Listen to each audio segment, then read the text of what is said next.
വാർദ്ധക്യ സഹജമായ രോഗങ്ങൾ വന്ന് ഒരു ടെർമിനലി ഇല്ലായ പേഷ്യൻറ്റിനെ ആക്ച്വലി പിന്നെയും നമ്മൾ അവരെ ചികിത്സിച്ച് ബുദ്ധിമുട്ടാക്കുന്ന ചികിത്സ ചെയ്യാൻ പാടില്ല എന്നുള്ള എനിക്ക് അഭിപ്രായം. ആ സമയത്ത് നമ്മളൊരു മരണം നമ്മുടെ ജീവിതത്തിൽ സംഭവിക്കുമ്പോൾ നമുക്ക് നമ്മുടെ ഏറ്റവും അടുത്ത ആളുകളുടെ നമ്മുടെ മക്കളോ ഭാര്യയോ അല്ലെങ്കിൽ ഏറ്റവും ക്ലോസ് റിലേറ്റീവ്സിൻ്റെ കൂടെ നമ്മുടെ അന്തിമ നിമിഷങ്ങൾ ചെലവഴിക്കാനാണ് ഏതൊരാൾക്കും ഇഷ്ടമുണ്ടാവുക. അപ്പോൾ ഒരിക്കലും ഇനി ജീവിക്കില്ല, അയാൾക്ക് മരണം ഉറപ്പാണ് എന്ന് പറയുമ്പോൾ ഞാൻ ചെയ്യുന്നൊരു കാര്യം എന്താണെന്ന് വെച്ചാൽ ഈ പേഷ്യൻസിനെ ഞാൻ റൂമിലേക്ക് ഷിഫ്റ്റ് ചെയ്യും.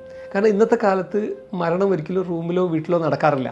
മരണമൊക്കെ ആശുപത്രികളിലുള്ള ICUയിലാണ് നടക്കുന്നത്. പക്ഷേ നാച്ചുറലായിട്ട് നടക്കേണ്ട ഒരു മരണം എന്തിനാണ് ഹോസ്പിറ്റലിൻ്റെ ICUയിൽ നടക്കേണ്ടത്? അത് എപ്പോഴും എല്ലാവരും അക്സെപ്റ്റ് ചെയ്ത് അതിന് ആക്ച്വലി ഞാൻ പേഷ്യൻസിൻ്റെ ബൈസ്റ്റാൻഡേഴ്സിനെ പറഞ്ഞ് മനസ്സിലാക്കുകയും ചെയ്യും.